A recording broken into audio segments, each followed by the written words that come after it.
Assalamualaikum warahmatullahi wabarakatuh. Selamat pagi dan salam sejahtera untuk kita semua. Pertama sekali, marilah kita mengucapkan puji dan syukur kita kehadirat Allah Subhanahu wa taala, Tuhan yang Maha Esa, yang mana sampai saat ini kita masih diberikan begitu banyak nikmat, terutama nikmat kesehatan, sehingga kita dapat melaksanakan aktivitas kita sehari-hari dengan baik dan lancar. Perkenalkan, saya Irma Handayani, dosen di program studi Diploma 3 Keperawatan Sekolah Tinggi Ilmu Kesehatan Sehat Medan. Pada kesempatan ini, saya akan menampilkan video pernyataan diri dosen dalam rangka unjuk kerja Tridharma Perguruan Tinggi PDD UKT PT dalam bidang pengajaran.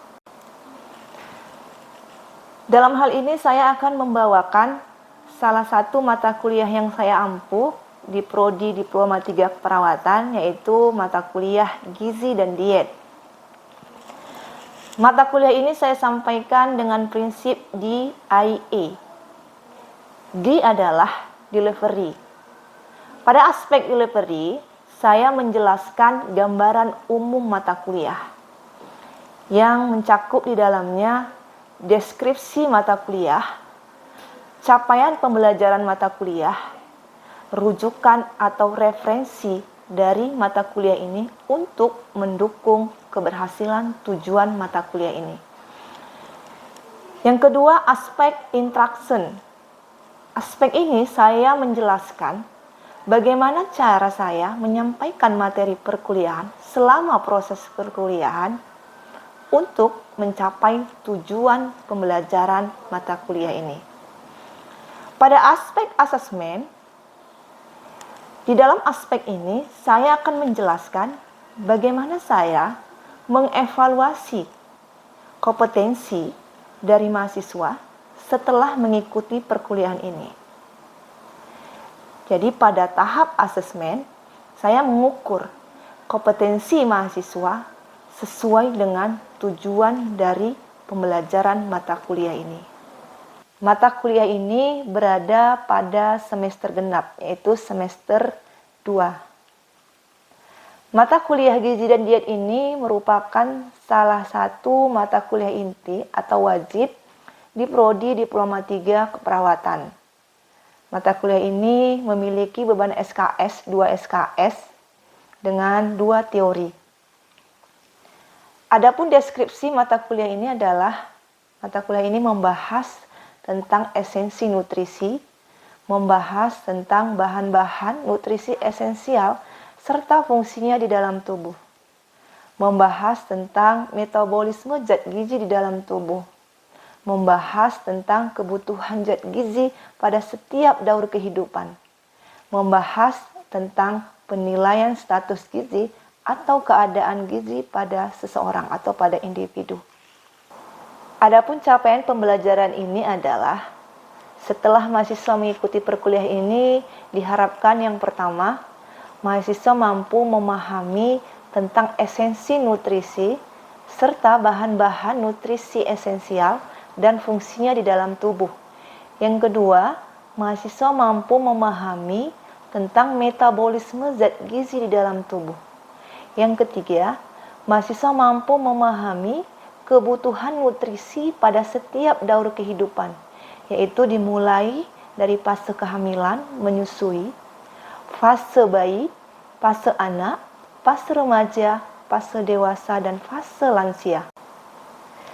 Yang keempat, mahasiswa mampu memahami diet-diet pada penyakit-penyakit tertentu, misalnya pada penyakit HIV/AIDS, penyakit kanker, dan pada penyakit kasus rehabilitasi. Yang kelima, mahasiswa mampu memahami penilaian status gizi pada individu atau pada seseorang. Sistem pembelajaran yang dibawakan pada mata kuliah ini secara daring dan secara luring.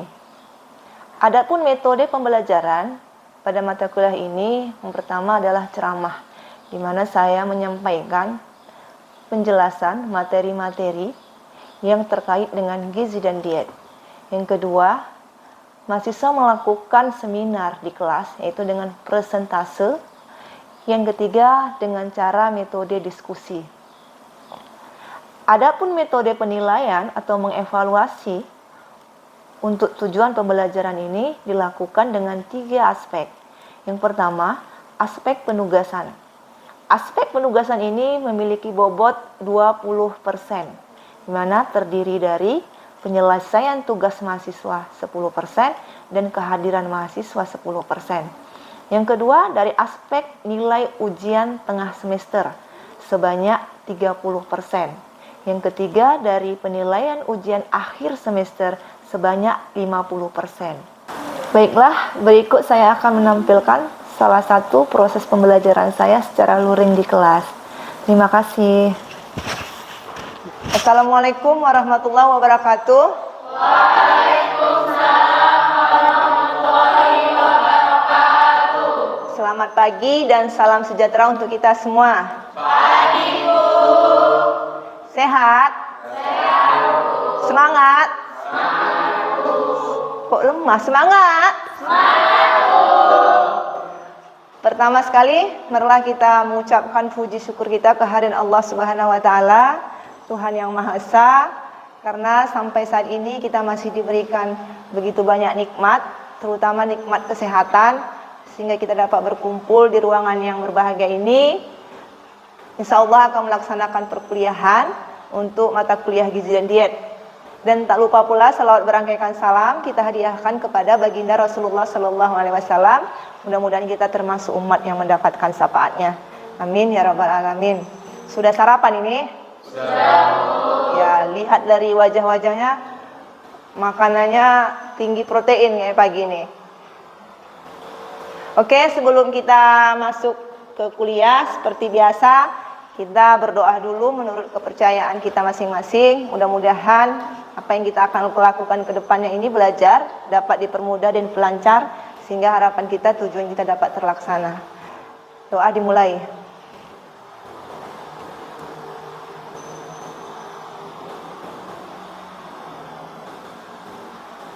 Doa selesai.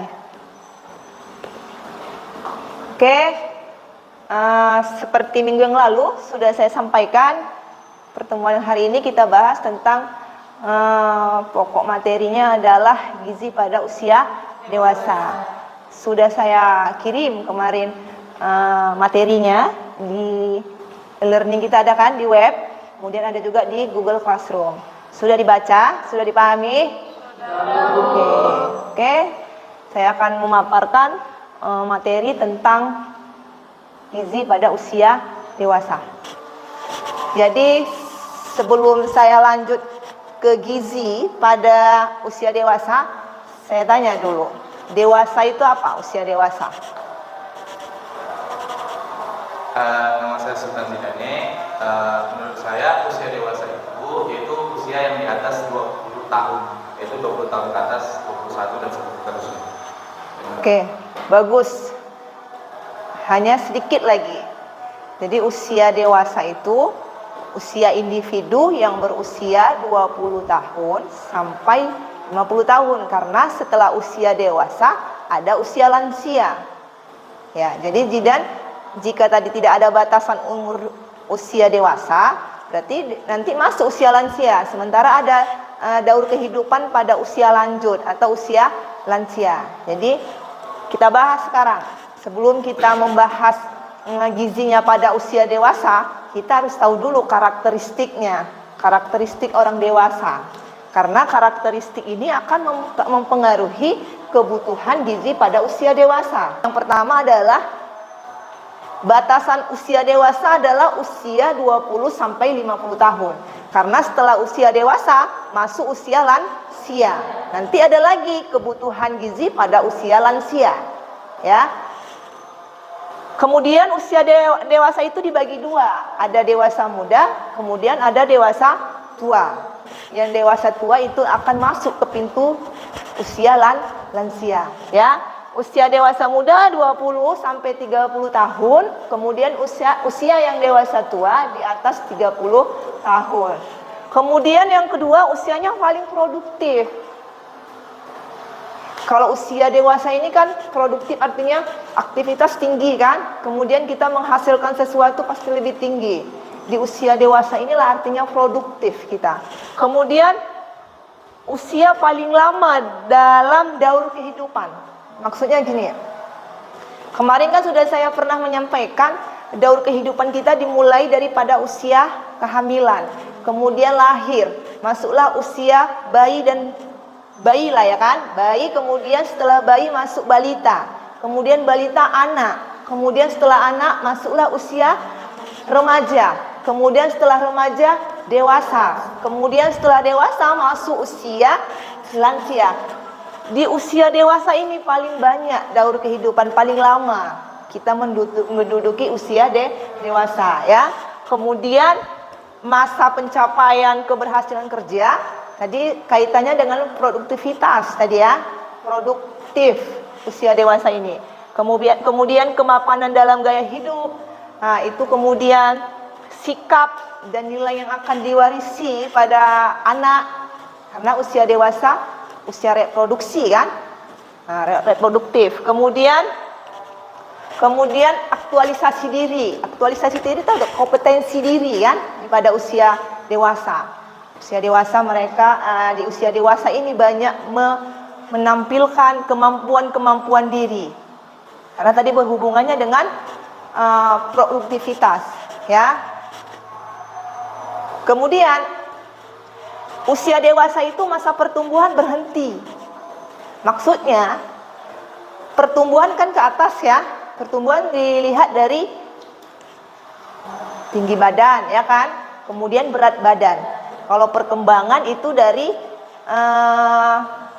kalau anak bayi, kalau pertumbuhannya diukur berat badannya, tinggi badannya kemarin kan, perkembangannya bayinya bisa duduk, merangkak ya, kemudian berlari, itu salah satu perkembangan dari keterampilannya, sikapnya atau perilakunya. Tapi kalau lihat pertumbuhan itu dari berat badan dan tinggi badan. Jadi pada usia dewasa pertumbuhan kita sudah berhenti. Jadi gizi yang kita konsumsi, asupan dalam tubuh itu untuk apa? Untuk mempertahankan gizi yang sudah ada. Kemudian untuk membuat keadaan gizinya lebih baik. Ya, maksudnya bukan nggak ada fungsinya gizinya, zat gizi yang kita makan berfungsi, tapi tidak untuk pertumbuhan lagi. Untuk apa? Untuk mempertahankan keadaan gizi dalam tubuh. Kemudian untuk memelihara, ya kan, memelihara keadaan gizi di dalam tubuh, memelihara fungsi organ tubuh yang dibantu dari asupan gizi. Kemudian membuat atau meningkatkan keadaan gizi individu pada orang dewasa. Itu maksud pernyataan ini ya. Kemudian status gizi juga dipengaruhi oleh kebiasaan orang usia dewasa. Kalau orang dewasa biasanya sekarang kalau laki-laki pasti memiliki kebiasaan apa? Merokok, ya, merokok, kemudian olahraga kurang, kemudian makanan yang salah, apalagi sekarang banyak terpapar makanan siap saji yang tinggi apa? Tinggi lemak, tinggi gula, zat gula tambahan ya. Nah, jadi itu mempengaruhi nantinya kepada kebutuhan gizi atau status gizi orang dewasa yang dampak jangka panjangnya itu mempengaruhi status kesehatan. Ya. Kemudian apalagi yang dilihat dari keadaan kesehatannya. Usia dewasa ini usia yang penting untuk pemeliharaan kesehatan, apalagi status gizi. Karena apa? Status gizinya ini bisa mempengaruhi penyakit-penyakit degeneratif. Penyakit degeneratif ini penyakit yang tidak menular, tapi biasanya seperti penurunan generasi sel. Degeneratif ini contoh penyakitnya apa? Biasanya penyakit hipertensi, penyakit jantung, penyakit diabetes. Ini penyakit-penyakit yang banyak dipengaruhi oleh makanan.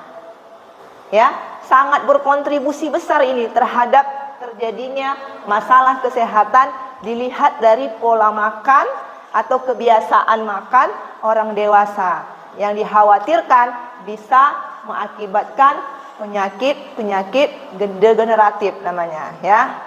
Penyakit yang menular bisa juga. Apa penyakit menular? Penyakit TB paru. Nah, TB paru itu penyakit yang diakibatkan juga karena kurang konsumsi makan. Kalau ada infeksi, kita harus memacunya dengan makanan. Jadi kalau yang kemarin sudah saya jelaskan juga, kalau dia penyakit yang menular, harus dipacu makannya, tinggi kalori, tinggi protein. Banyak-banyaklah makan yang enak-enak. Tinggi protein, tahulah sumber makanan yang protein. Ikan, daging, tinggi kalori, termasuklah karbohidrat, protein, lemak, itu masuk ke dalam tinggi kalori ya. Oke, ini keadaan kesehatan pada usia dewasa. Kemudian setelah diperhatikan apa kebiasaan orang dewasa, apa yang mempengaruhi konsumsi makannya, kemudian dapat dinilai status gizinya. Bagaimana kita tahu? Oh, individu ini status gizinya bagus. Bagaimana cara menilainya? Dengan cara mengetahui IMT, indeks massa tubuh. Jadi indeks massa tubuh itulah cara kita untuk menilai apakah status gizinya bagus atau tidak. Kurus, normalkah, atau dia kelebihan berat badankah, atau obesitas, kegemukan. Bagaimana cara menghitungnya? Menghitungnya rumusnya IMT sama dengan perbandingan antara berat badan dengan tinggi badan. Berat badannya satuannya kilogram. Biasa kan kita menimbang berat badan kita. Berat badan saya 50 kilogram. Kemudian dibagi dengan tinggi badan saya 158 cm. Saya ubah dulu, harus diubah dulu ke meter. Berarti dibagi 100 cm ke meter. Jadi 158 tadi jadi 1,58 meter. Ya, 1,58 meter dikuadratkan. Sudah? Kemudian setelah dihitung seperti inilah. Kita kasih contoh satu ya.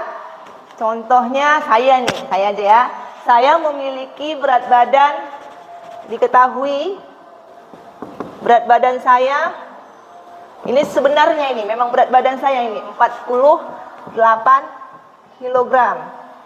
Kemudian tinggi badan saya 158 cm. Kalau dimeterkan 1,58 meter. Sudah? Paham?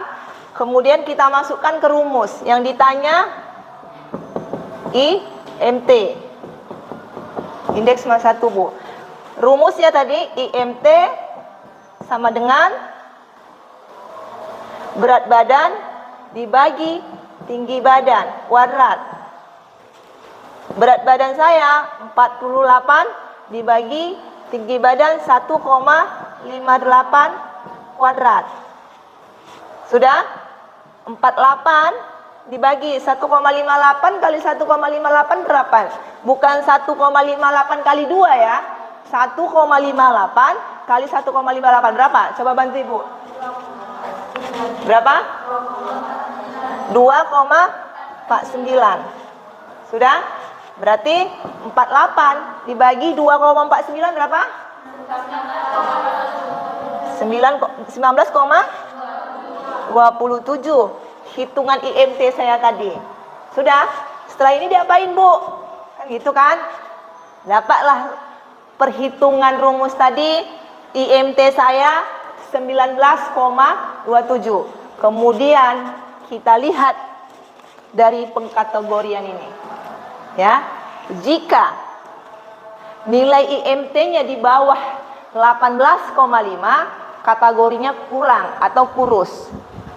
Kemudian jika nilainya 18,5 sampai di bawah 25, berarti 25 nggak ikut, di bawah angka 25. Berarti terakhir dia 24,99,09 gitu kan? Nah, 25 tidak. Itu masuk normal, ya. Kemudian yang ketiga, kelebihan berat badan atau overweight, yaitu di 25 tadi lah mulainya kan. Karena tadi batasnya untuk normal 25, nggak boleh, nggak masuk ke normal. Berarti 25 sampai di bawah 27. 27 masuk nggak? Tidak. Berarti 25, 25,01 di atas angka 25 sampai 26,99,099 gitulah, ya kan? Itu masuk kategori overweight, kelebihan berat badan. Yang terakhir kategori kegemukan atau nama lainnya seringlah kita sebut obesitas. Ini jika IMT-nya dihitung mencapai nilai di atas 27. 27-nya ikut tapi nih, ya. 27-nya ikut enggak? Ikut. Karena tadi yang batas kelebihan berat badan sampai angka di bawah 27. Paham? Pada usia dewasa yang harus kita asup itu AKG-nya kalau yang laki-laki beda sama perempuan, ya. Karena aktivitasnya juga berbeda, ya. Laki-laki berapa? 2.200 sampai 2.500 kilokalori. Kemudian pada wanita 1.750 sampai 1.900 kilokalori, ya. Jadi konsumsi makanan kita sehari-hari harus menyumbangkan sejumlah kalori ini. Laki-laki aktivitasnya lebih tinggi daripada perempuan, makanya jumlah kalorinya lebih besar pada jenis kelamin laki-laki daripada perempuan. Kemudian protein. Protein ini juga sangat penting, zat gizi sangat penting yang harus kita penuhi dalam tubuh. Sudah kita bahas sebelum-sebelumnya sumber-sumber makanan yang bersumber dari protein. Udah tahu lah kan? Terus yang mengandung kalori itu semuanya, nak. Kalori itu harus yang kita butuhkan dalam tubuh. Jadi energi lah ya.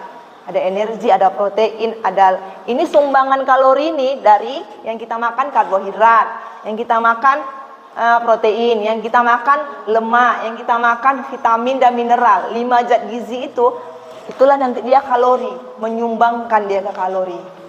Ya. Jadi kalau dia proteinnya berapa? Dewasa 60 gram per hari. Yang dewasa laki-laki, yang dewasa perempuan 50 gram per hari, ya. Ibu mau bertanya ini, setelah Ibu jelaskan kan? Ibu lihat dulu sejauh mana pemahaman tentang yang materi yang Ibu jelaskan. Yang pertama Ibu nanya, kenapa dianjurkan konsumsi makanan yang bervariasi pada orang dewasa? Coba, siapa yang bisa? Boleh. Waalaikumsalam warahmatullahi wabarakatuh. Mengapa kita dianjurkan mengkonsumsi makanan yang bervariasi? Karena pada dasarnya prinsip gizi yang harus dipenuhi pada usia dewasa itu harus seimbang. Asupan yang kita konsumsi harus sesuai dengan kebutuhan gizi dalam tubuh.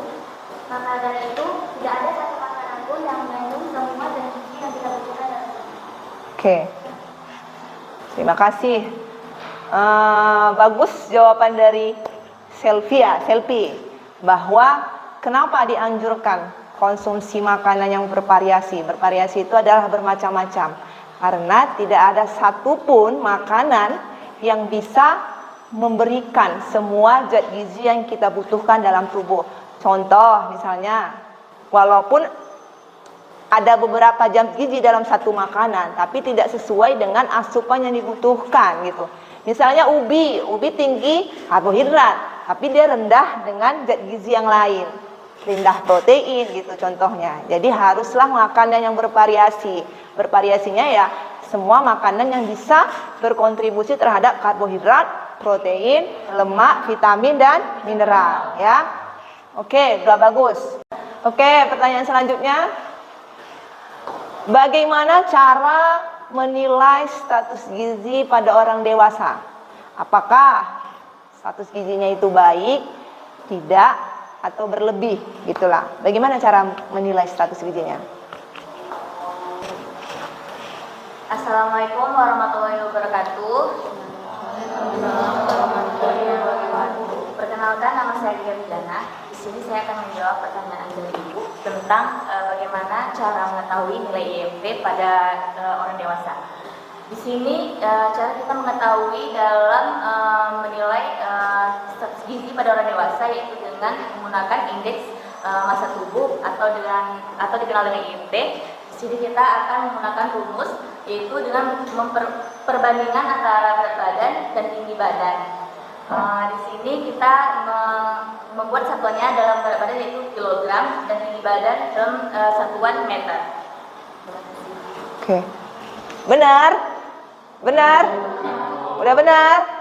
Oke, bagus. Berarti menilai apakah orang dewasa itu status gizinya baik dengan perhitungan indeks massa tubuh, yaitu perbandingan antara berat badan dengan tinggi badan. Berat badannya satuannya kilogram, tinggi badan satuannya meter.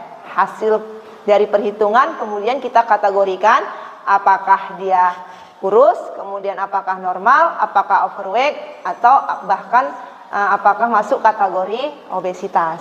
Sudah? Ada yang mau ditanya? Sudah paham? Dari sisi kanan saya, sudah paham? Sisi kiri, sudah paham? Alhamdulillah.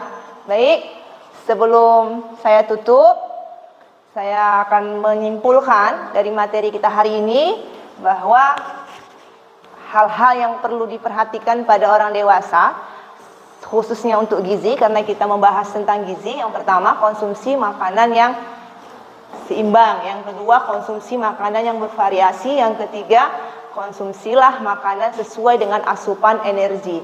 Kemudian cara menilainya apakah kondisi atau status gizinya baik dengan perhitungan IMT.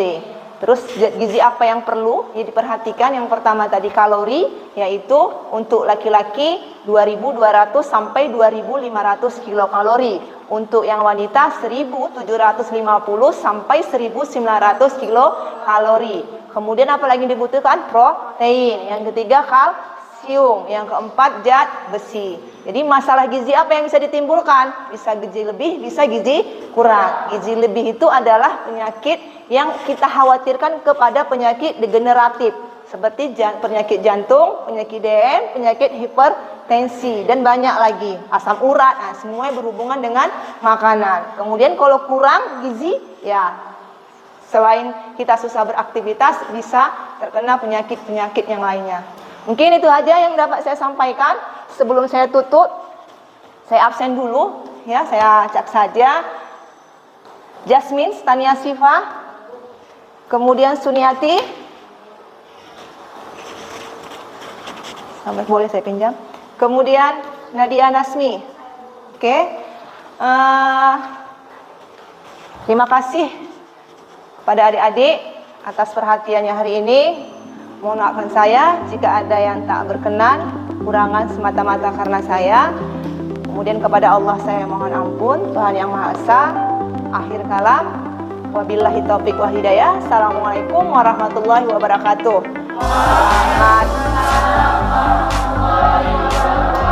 Selamat pagi dan salam sejahtera untuk kita semua.